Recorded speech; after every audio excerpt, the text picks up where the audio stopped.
So we're gonna get started in like 12 minutes, like we said. If you know, like if you have any colleagues or people who are still with your team that are still looking for parking or making their way into the building, if you could kindly let them know to just like try and come in now so they're in here because they're gonna close and they're gonna force everybody in this space, okay? You're welcome.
We should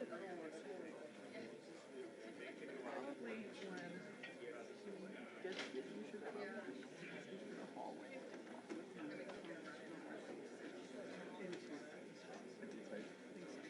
From when we got into from the meeting hall. Well, on the other side. Okay.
Check, sound check.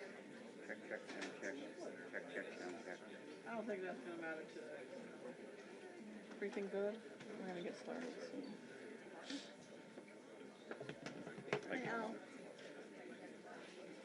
like how long? Like 5 minutes? Yeah. Yep. All right. Oh, good. What's with the chair? Who's that for?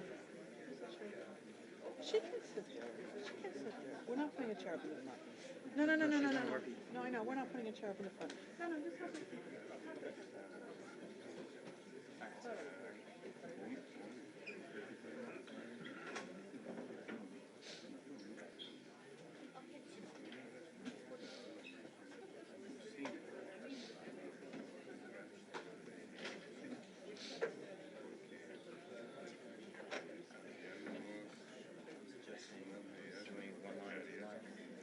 Just on either side of the flags. It doesn't matter.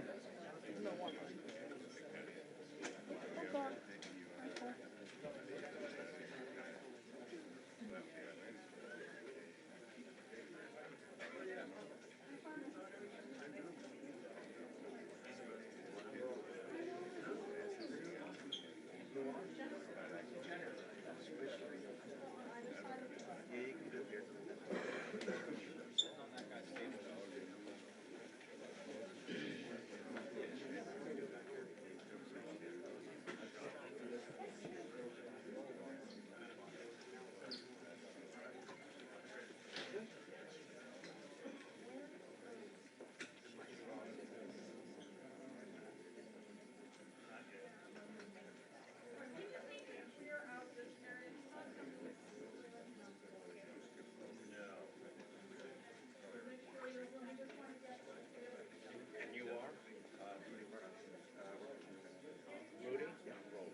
All right, we're going to start in just a few more minutes, guys, so I just, appreciate the patience.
Okay, everyone, we're going to begin in about a minute. As I said before, the senator will deliver remarks. He will not be taking questions, and we appreciate all of your patience and thank you kindly.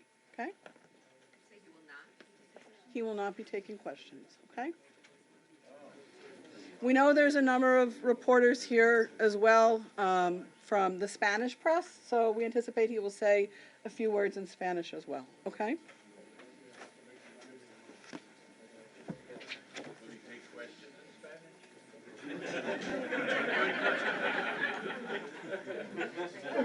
Always can count on you, Dave. No, I don't think so. No questions in English or Spanish.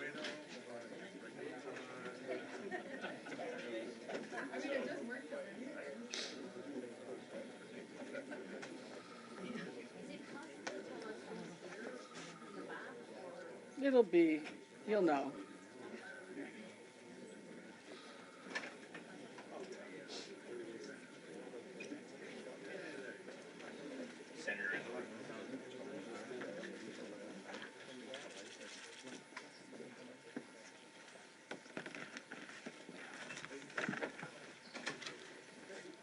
Good morning. Thank you to all of you who are here today, especially the New Jerseyans who have joined me as I address the events of the last few days. On Friday, the Southern District of New York brought charges against me. I understand how deeply concerning this can be. However, the allegations leveled against me are just that, allegations. For anyone who has known me throughout my 50 years of public service, they know I have always fought for what is right. My advocacy has always been grounded in what I learned from growing up as a son of Cuban refugees, especially my mom, my hero, Evangelina Menendez. Everything I've accomplished, I've worked for, despite the naysayers and everyone who has underestimated me. I recognize this will be the biggest fight yet, but as I have stated throughout this whole process, I firmly believe that when all the facts are presented, not only will I be exonerated, but I still will be the New Jersey's senior senator. For now, I want to address four things. First, a cornerstone of the foundation of American democracy and our justice system is the principle that all people are presumed innocent until proven guilty. All people. I ask for nothing more and deserve nothing less. The court of public opinion is no substitute for our revered justice system. We cannot set aside the presumption of innocence for political expediency when the harm is irrevocable. To those who have rushed to judgment, you have done so based on a limited set of facts framed by the prosecution to be as salacious as possible. Remember, Prosecutors get it wrong sometimes. Sadly, I know that. Instead of waiting for all the facts to be presented, others have rushed to judgment because they see a political opportunity for themselves or those around them.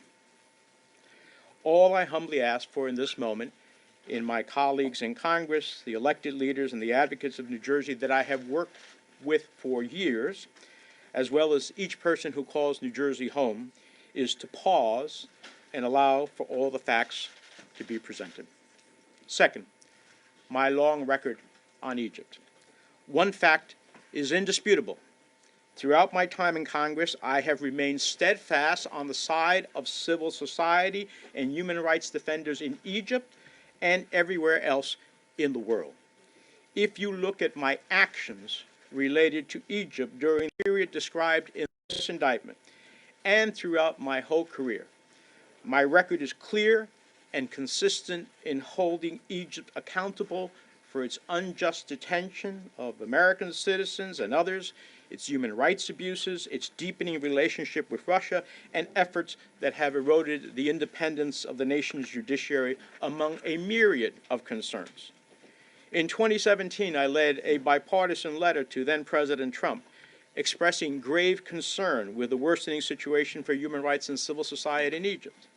That same year, I sent a letter to the Senate Appropriations Subcommittee supporting U.S. assistance to Egypt as long as Egypt adhered to the Camp David Accords and urged the Appropriations Committee to include the requirements for assistance reform strategies outlined in the Egypt Assistance Reform Act of 2013.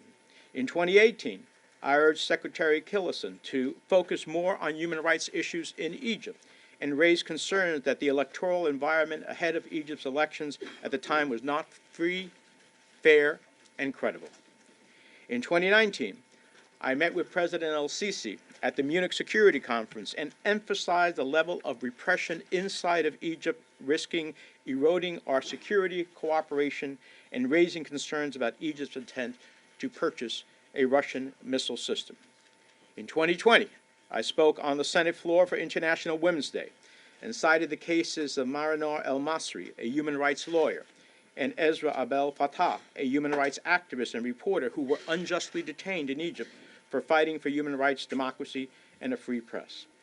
I have placed holds on foreign military sales funding to Egypt, and in the presence of other United States senators, I have challenged President Sisi directly on human rights abuses, arbitrary detention, and press freedoms. And the list goes on. Throughout my 30 years in the House of Representatives and the Senate, I have always worked to hold accountable those countries, including Egypt, for human rights abuses, the repression of its citizenry, civil society, and more. Those who now are attempting to malign my actions as it relates to Egypt simply don't know the facts. Third, for 30 years, I have withdrawn thousands of dollars in cash from my personal savings account, which I have kept for emergencies and because of the history of my family facing confiscation in Cuba.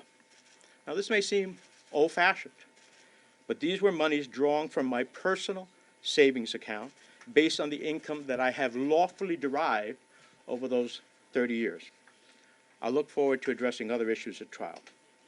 4, I want to speak directly to the people of New Jersey. As I started these remarks, you're the reason why I have dedicated the entirety of my adult life to improving the lives of hardworking New Jerseyans and all Americans. Some of the people calling for my resignation for political reasons say I have lost the trust of the people of New Jersey.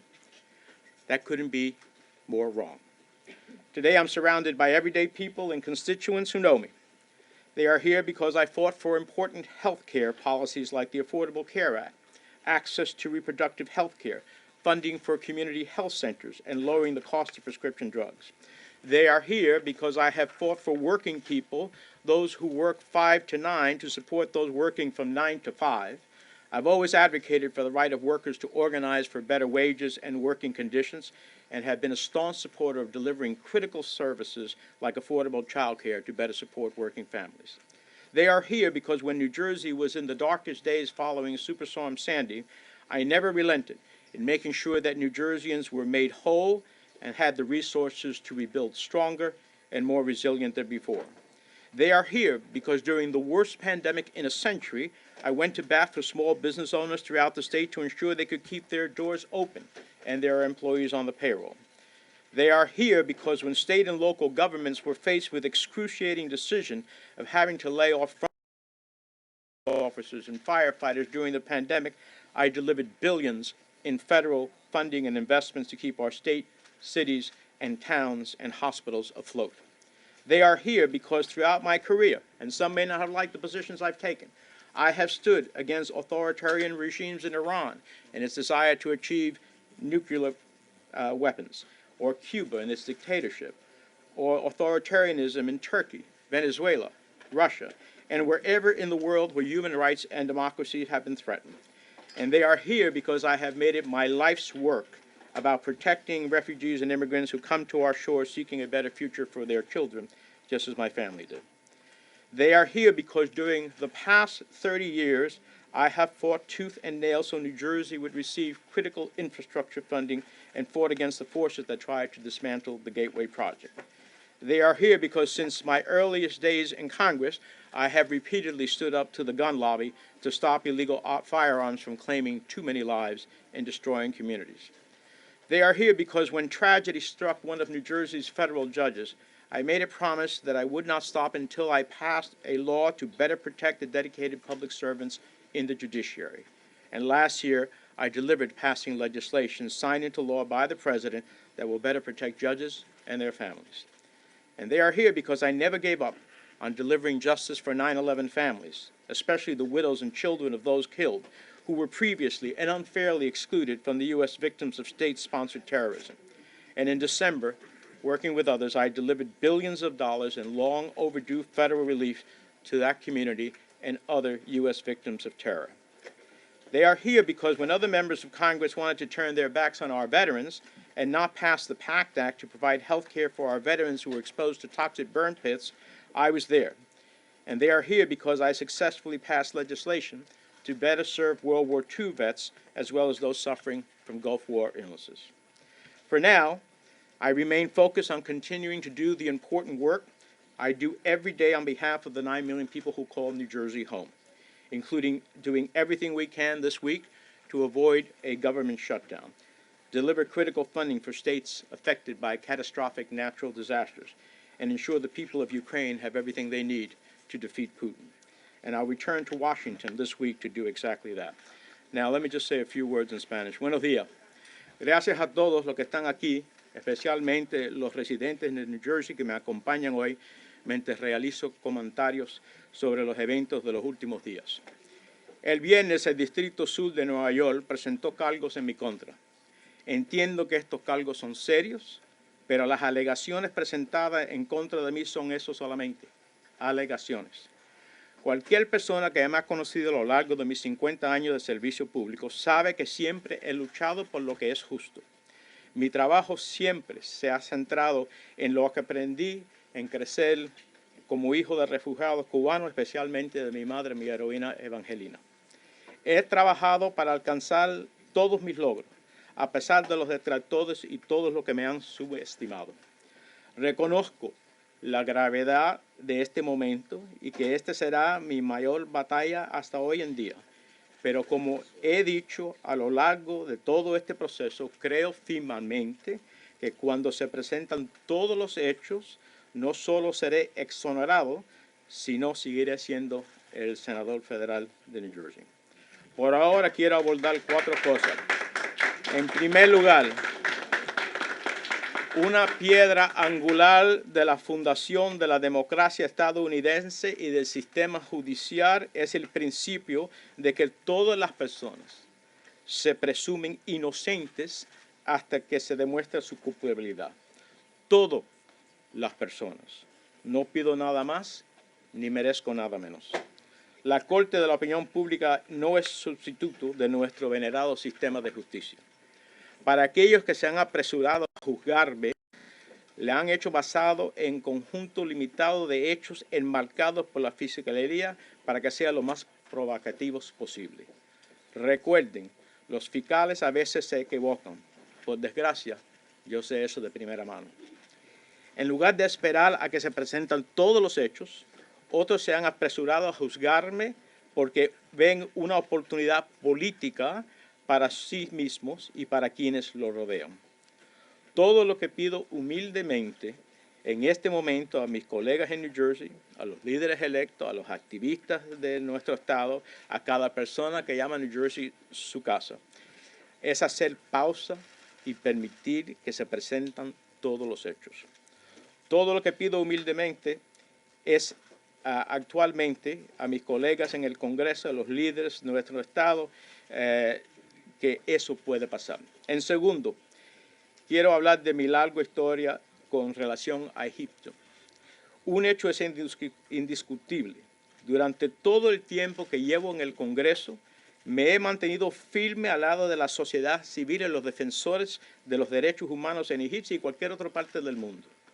Si se examinan mis acciones relacionadas con Egipto durante el periodo descrito en la imputación, a lo largo de toda mi carrera, mi historial es claro y consistente a la hora de exigir que Egipto rinda cuentas por su injusticia detenido de derechos humanos, su relación cada vez más profunda con Rusia y los esfuerzos que habrían erosionado la independencia del sistema judicial a la nación, entre muchas otras preocupaciones. En el 2017 dirigí una carta bipartidista al presidente Trump en que expresé mi profunda preocupación por el empeoramiento de la situación de los derechos humanos y la sociedad civil en Egipto. Ese mismo año envié una carta del subcomité de asignaciones del Senado apoyando la asistencia estadounidense a Egipto mientras que Egipto compartiera con los acuerdos de Camp David e insistí al comité que incluyera requisitos para las estrategias de reformas de asistencia al acuerdo de reforma de Egipto, de asistencia a Egipto. En el 2018 insistí al secretario de Estado Tillerson a centrarse más en las cuestiones de derechos humanos en Egipto y planteé mi preocupación por el hecho de que el entorno electoral previo a las elecciones de Egipto en ese momento no será libre ni creíble. En el 2019 me reuní, entre otros, con el presidente el-Sisi en la Conferencia de Seguridad de Múnich y le insistí que el nivel de represión dentro de Egipto corría el riesgo de erosionar nuestra cooperación en materia de seguridad y planteé mi preocupación por la intención de Egipto de adquirir un sistema de misiles rusos. En el 2020 hablé en el Pleno del Senado con motivo del Día Internacional de la Mujer y cité casos de varias mujeres que actualmente abogados de derechos humanos y reporteros que fueron detenidos adentro de Egipto. Paré fondos para financiar ventas militares a Egipto y confronté delante de otros senadores federales de los Estados Unidos al presidente egipcio sobre las violaciones de derechos humanos. La lista continúa. A lo largo de mis 30 años en la Cámara de Representantes y en el Senado de los Estados Unidos, siempre he trabajado para que los países rinden cuentas, incluyendo Egipto, por las violaciones de derechos humanos y la represión de sus ciudadanos, de la sociedad civil y mucho más. Quienes ahora intentan difamar mis acciones en relación con Egipto simplemente desconocen lo hecho, y hay mucho más. En tercer lugar, a pesar, durante 30 años, he retirado en efectivo de mis cuentas personales de ahorro miles de dólares por mantenerlos para emergencias y por la historia de confiscación en Cuba. Algunos pudieran decir que esto es anticuado, pero se trata de dinero retirado de mi cuenta personal basado en los ingresos que he obtenido legalmente durante esos 30 años. Espero abordar otras cuestiones en el juicio. 4. Me dirijo finalmente a los residentes del estado de New Jersey. Como he dicho al principio de estas declaraciones, ustedes son la razón por la que he dedicado mi vida adulta a mejorar la vida de los trabajadores de New Jersey y a todas nuestras familias. Algunas de las personas que piden mi renuncia por razones políticas dicen que he perdido la confianza del pueblo de New Jersey. No podrían estar más equivocados. Estoy rodeado hoy de personas que me conocen. Están aquí porque he luchado por las políticas de salud importantes como la ley de asistencia de salud accesible, la atención médica productiva, la financiación de los centros de salud comunitarios, la reducción del costo de medicamentos recetados. Están aquí porque hoy siempre he luchado por los trabajadores, esos que se aparecen de 5 a 9, después de esos que se aparecen de 9 a 5, lo que han hecho los trabajos más difíciles para asegurar sus derechos, para organizarse y conseguir mejores condiciones. Están aquí porque cuando New Jersey se enfrentó con el huracán Sandy, nunca cedí en asegurarme que los habitantes de New Jersey recuperaran y tuvieran los recursos para reconstrucción más fuertes y resilientes que antes. Están aquí porque cuando la pandemia más mala en un siglo se presentó en nuestra nación, defendía a los propietarios y de pequeñas empresas para garantizar que pudieran mantener sus puertas abiertas y sus empleados en la nómina. Están aquí porque cuando los gobiernos estatales y locales y de los condados tenían la decisión de despedir a policías, bomberos y de otros de primera línea, conseguí miles de millones de dólares en fondos para mantener a flote nuestro estado, nuestras ciudades, nuestros pueblos y nuestros hospitales. Están aquí porque conocen mi larga historia de oponerme a regímenes autoritarios. Quizá a algunos no les gustan las posiciones que yo he tomado contra Irán y sus esfuerzos de tener una arma nuclear, contra el régimen en Cuba, en Turquía, en Venezuela, en Rusia y cualquier lugar del mundo donde los derechos humanos y la democracia se hayan visto amenazados. Y porque trabajé toda mi vida, he consistido en proteger a los refugiados y a los inmigrantes que llegan a nuestro país buscando un mejor futuro como mi familia.